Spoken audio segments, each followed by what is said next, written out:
TDP రాష్ట్ర అధ్యక్షుడిగా పల్లా శ్రీనివాస్ యాదవ్ను ముఖ్యమంత్రి చంద్రబాబు నియమించడంతో చంద్రబాబు సొంత నియోజకవర్గం అయిన కుప్పంలోని తెలుగుదేశం పార్టీ కార్యాలయం వద్ద యాదవ్ సంఘం ఆధ్వర్యంలో ముఖ్యమంత్రి చంద్రబాబు చిత్రపటానికి పాలాభిషేకం నిర్వహించారు. అనంతరం వారు మీడియాతో మాట్లాడారు. ముఖ్యమంత్రి చంద్రబాబు బీసీలకు పెద్దపీట వేశారని కొనియాడారు. బీసీలను గుర్తించి రాష్ట్ర అధ్యక్ష పదవి ఇచ్చినందుకు ముఖ్యమంత్రి చంద్రబాబుకు కృతజ్ఞతలు తెలిపారు.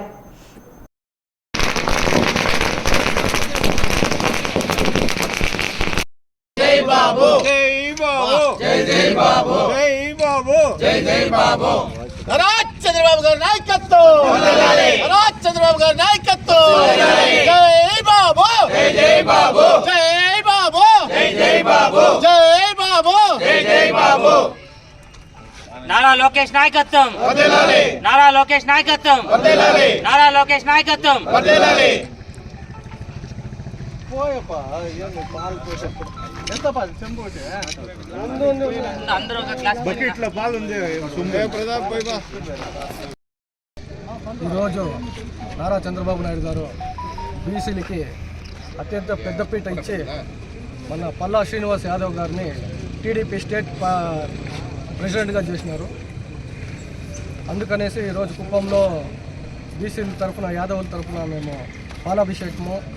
అభిషేకం చేసే వాళ్ళకి కృతజ్ఞతలు తెలుపుతూ ఇంకా బీసీలని గుర్తిస్తూ దీనిపై ప్రతి ఒక్కరికి ఇక్కడ బీసీలని అతి పెద్దగా బీసీలు ఉండే సామాజిక వర్గం ఇక్కడ ఉంది కుప్పంలో.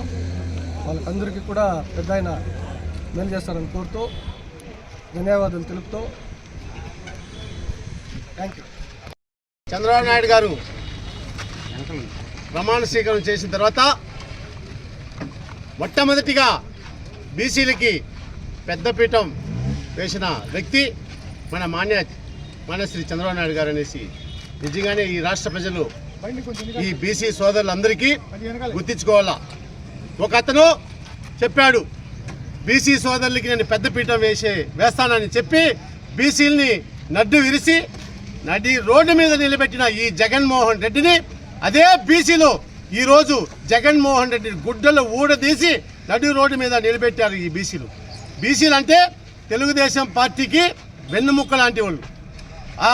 అదే విధంగా మా ముఖ్యమంత్రి చంద్రబాబు నాయుడు గారు కూడా బీసీలకు అదే విధంగా మంచి స్థానం కల్పించి ఈరోజు రాష్ట్రానికే ఒక అధ్యక్షుడు చేశారంటే అది మా ముఖ్యమంత్రి ఘనత అనేసి మేము బీసీ సోదరులు అందరము మా ముఖ్యమంత్రి చంద్రబాబు నాయుడు గారికి బాగా సంతోషంగా ఇంకా కూడా ఈ 5 సంవత్సరాలే కాదు ఇంకా 30 సంవత్సరాలు కూడా మా చంద్రబాబు నాయుడు గారి ముఖ్యమంత్రి ఉండాలనేసి మా బీసీ సోదరులందరూ కోరి ప్రార్థిస్తున్నాం.